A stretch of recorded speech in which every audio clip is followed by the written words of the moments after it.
ingia show ikiwa imeendelea masaa 9, sasa tunaelekea 10 hours ever since we started. But I know you have been following, or you have tuned in and have listened to what we are trying to bring home. So sijui maoni yako ni yapi?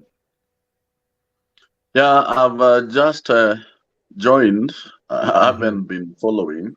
So, but literally, you're discussing about demonstrations. I've had you read what Constitution says.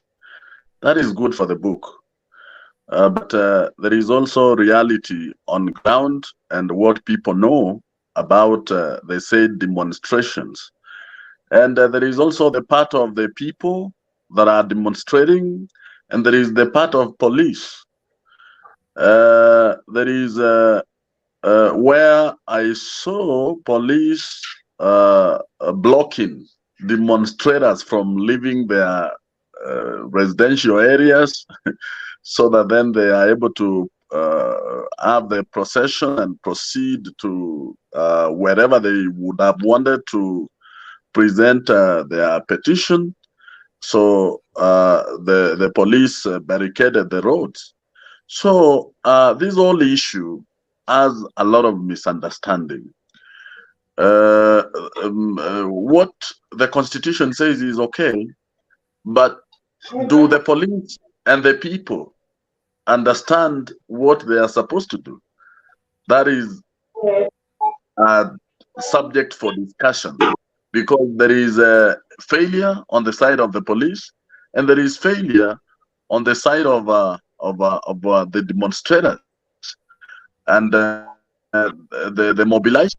But that said and done, I would have wanted you to clarify on the role of police when it comes to demonstrations, because if it means that the police are to be notified, of which, as per the demonstrations that we had, they were, and then they declared a constitutional entitlement illegal or something like that. Is it the work of the police to nullify or to cancel demonstrations even when they've been notified early enough?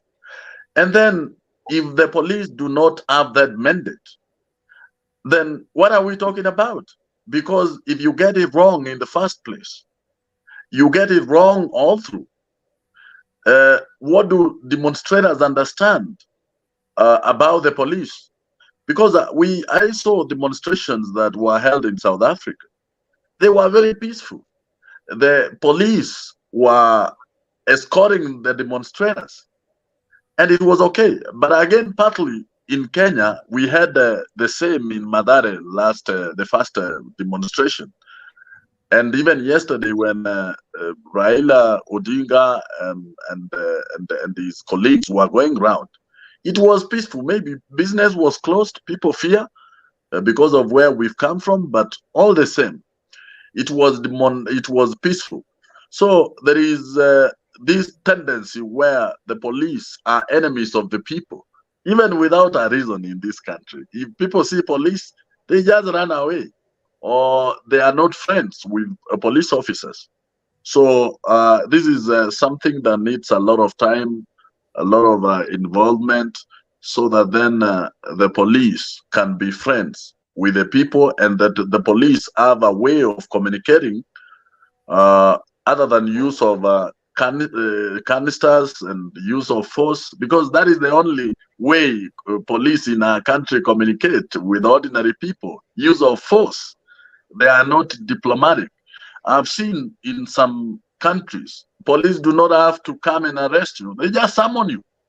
You go there, you present yourself to the police, and you are told this is what you've done, this is what is supposed to be done with you. You are supposed to go to court and such kind of things. Because if the police have information about you as a citizen, they necessarily don't have to use force, because they have the capacity and the infrastructure to arrest you, to apprehend you in case you do not obey their summons and such kind of things. So there is a disconnect between ordinary people and the police, and a lot of work has to be done so that the people also do not misunderstand the police. But as it is, even the police know that once you see 2, 3, 4 people gathering, which is not a crime, they throw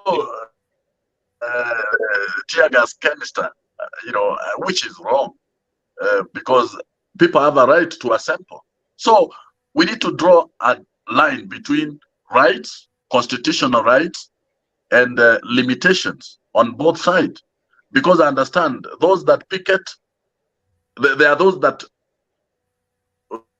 will not be picketing or do not subscribe to what is happening by the demonstrators. They also have their right, and they deserve to go about their day-to-day business, because the demonstrators have their rights, and those that are not have their rights, and they should go about their business.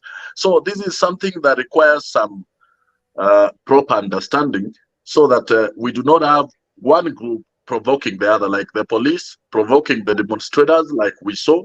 So there is failure on both sides. Otherwise, let me leave it there. Thank you so much.